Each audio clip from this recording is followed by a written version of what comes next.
Good morning, Tuesday morning transformation, and this is a massive mindset transformation. Here's a question for you. Is social distancing becoming socially disturbing? Is social distancing becoming socially disturbing? Hey, I understand we need to limit our exposure. There's no question there is maybe a viral epidemic, but there is definitely an emotional, fear-based pandemic, and we definitely need to limit exposure, no question. So from a doctor's perspective, I just want to maybe add some thoughts on a little bit of reality here, and let's establish a healthier reference point. So it's been proposed that 80% of the population is going to be exposed to coronavirus. Okay, hey Pete. So that means if there's 330 million Americans, about 250 million Americans are going to be exposed. So that's exposure. Now I saw this podcast of this Indian doctor. He was a DNA specialist, means he specialized in genetics, and viruses are really encapsulated DNA, and they lay dormant in our body until our body is a susceptible host. And so what he said was 90% of the people that are exposed, by the way, that's 250 million, 90% are going to be asymptomatic. 10% are going to get flu-like symptoms, and it's projected that maybe 2 to 3% may die. Now, here's the problem with statistics.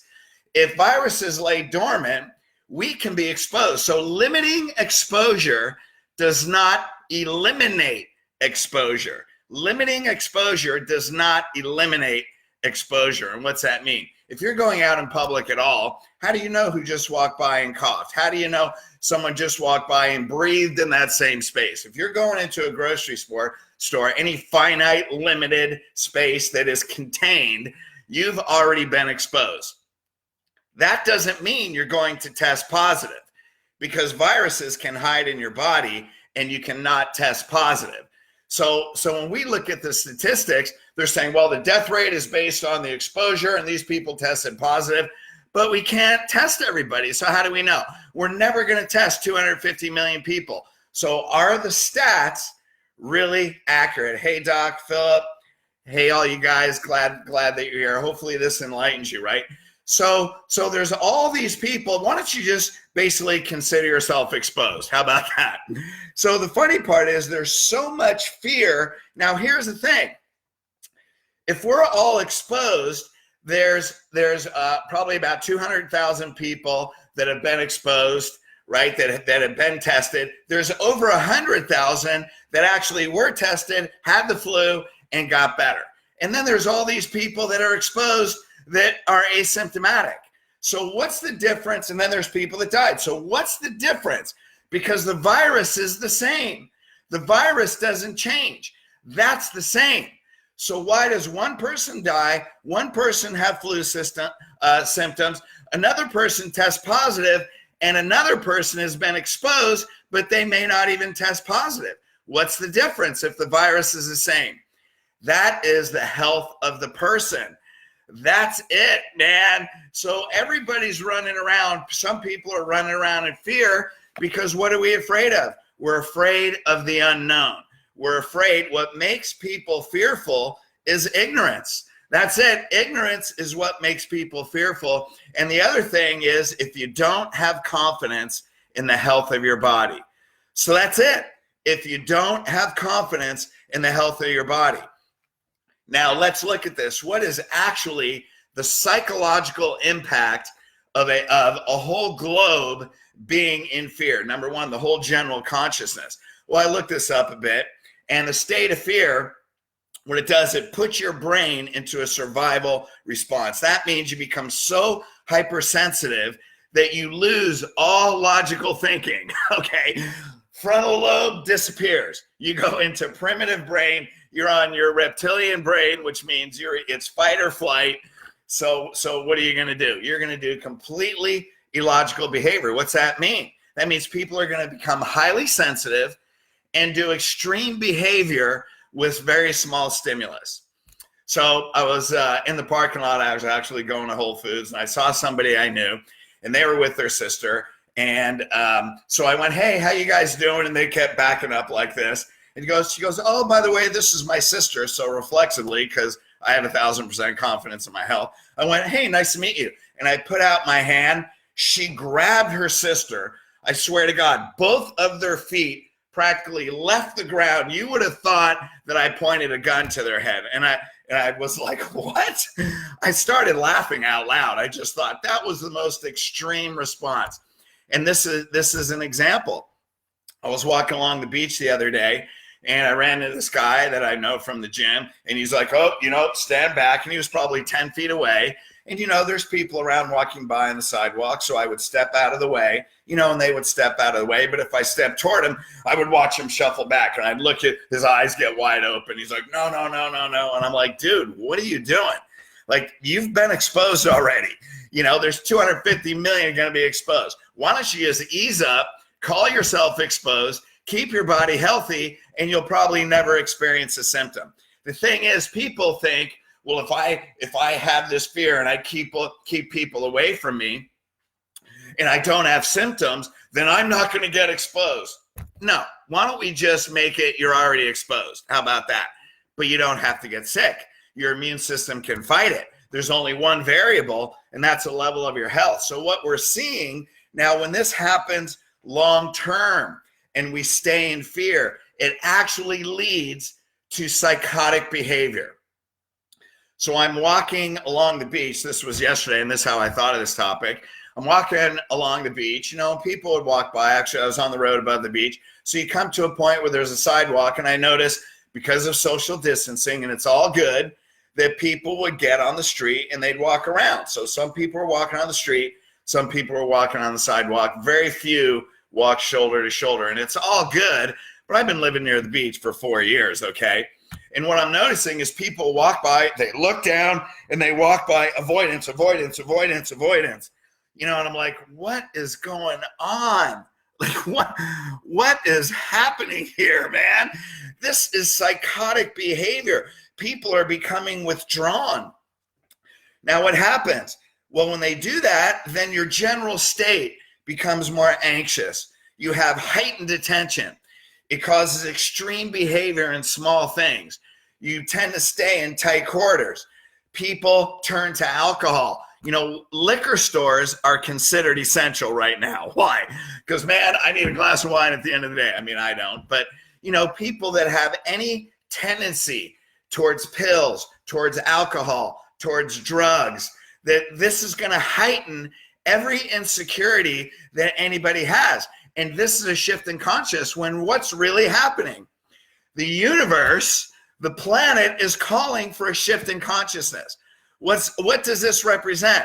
That we've lived from an outside-in world. And maybe it's time we look from the inside out, because why? There is no medical cure.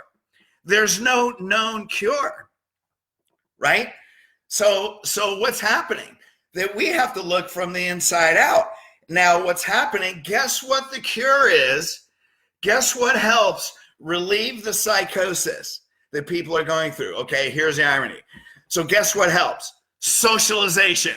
So when you're in fear, socialization, interacting with other people is the psychological cure. So what are we doing? Social distancing. Now we're separating ourselves.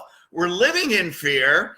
And the answer is we're doing the opposite of the answer of emotional stability. So now social distancing is going to fuel the psychosis. Now, do we need to social distance? No question. I'm not saying social distancing is not appropriate. I'm saying the psychosis that you have from social distancing and fearing other people is going to enhance that psychosis. And so, again, people fear what they don't understand. So why don't we just consider ourselves already exposed? I'm considering myself exposed. So if I shake somebody's hand or I give them a hug, I don't really care. What if I'm not exposed and they're exposed? I don't care. Then expose me, because that's going to give my healthy immune system an opportunity to create antibodies and fight these things. Because we do things mentally, emotionally, spiritually that keep our body healthy. We're resistant. Right? Read Psalm 91. any plague, there's no plague that shall come near our dwelling, right? We see 10,000 fall at our left, or 1,000 fall at our left, 10,000 at our right. We're supposed to walk through the valley of the shadow of death. We're not supposed to build a house in it.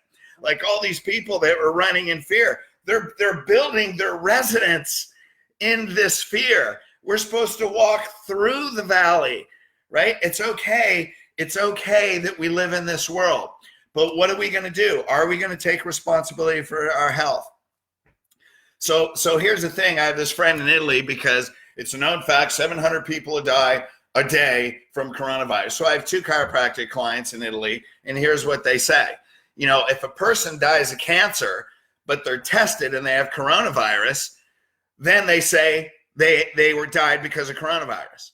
You know, if someone has a heart attack, but they happen to be coronavirus positive, did they die of coronavirus? So did they die because of coronavirus, or did they die with coronavirus? And here's the thing, stats can be manipulated. We see this with vaccinations. Kids die of sudden infant death. Well, what's the diagnosis? Sudden infant death. Well, it's 48 hours after they got vaccinated. And then they got vaccinated, they went home, they spiked a high fever, you know, and then all of a sudden a day or 2 days later, they pass away. Well, what did they die of? Well, sudden infant death. How about they died from vaccination poisoning?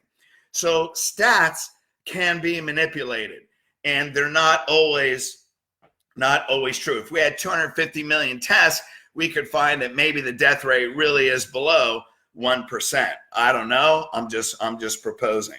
So here's the deal, man. Are you going to hide, or are you going to grow? Because there's only one problem you ever have in your life, and that is your level of consciousness. You can choose your level of consciousness. You can choose your perspective. You can choose the way you live. You can live in fear, or you can live in faith. The choice is yours. What are you being called to do right now? So let's not live in ignorance and fear. Let's get educated. Let's understand that the choice is ours. Now, should we limit our exposure? Definitely. Hey, I'm not seeing either one of my parents. My parents are in their 80s. I'm not going over to their house and hugging my mom. Okay, so we are responsible. We're not stupid, right? We're not irresponsible. We are responsible. Immunosuppressed people need to stay on lockdown. Okay, so now, but what can the perspective be? So I have 4 things, 4 steps that we can do. Number 1, limit your interaction. We know we have to do that. But guess what? You can still be human, by the way. You can social distance, and you can smile when you walk by somebody at 6 or 8 feet. You can still be loving. You can still be a nice person. You can still be joyful. You can still be grateful. You can still say hi to people. You can still be friendly. So we're going to limit our interaction, but what are we going to be? Who God created us to be, loving. Now, when you vibrate at the level of joy, and when you're a joy, you don't get sick. Okay? So let's raise our consciousness. Let's just still be human and be divine at the same time. Number 2, get healthy. If you don't have confidence in your health, then get confidence in your health. And I'm going to do this again because I created this tool, Back to Health. It was created for the general public, and it introduces a science called neuroimmunology. The strength of your immune system is related to the strength of your nervous system, which is related to the structure of your spine. So maybe this is the transformation that we need to make in healthcare, because medicine is so outside in, they have a watch and wait.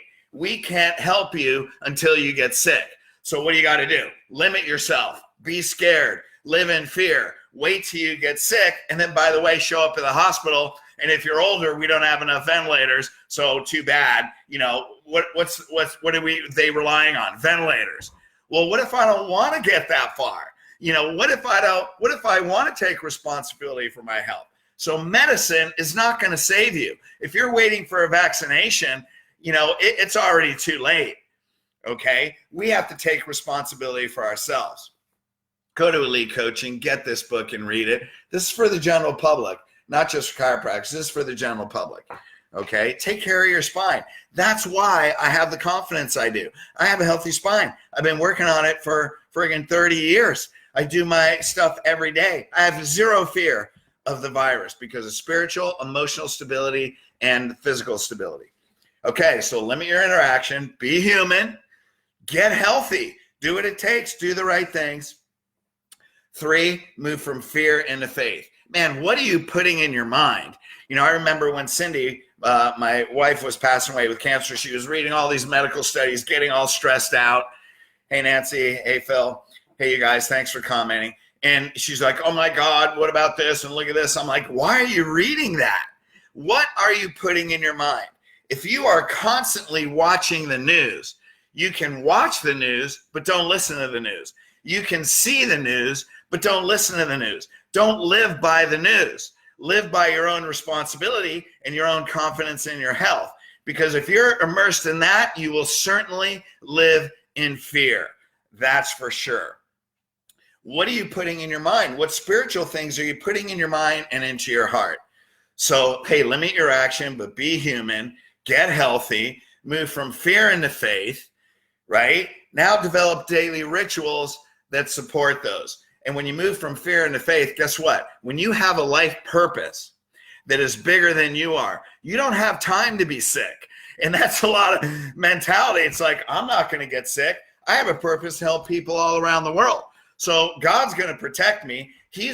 And this is spirituality. He's already paved the road ahead of me. I'm driving on that road. He's ahead of me. Nothing outside can affect me inside, because what's inside me is bigger than anything that's ever going to be outside me. So when you have that perspective, you don't walk in fear. You walk through the valley.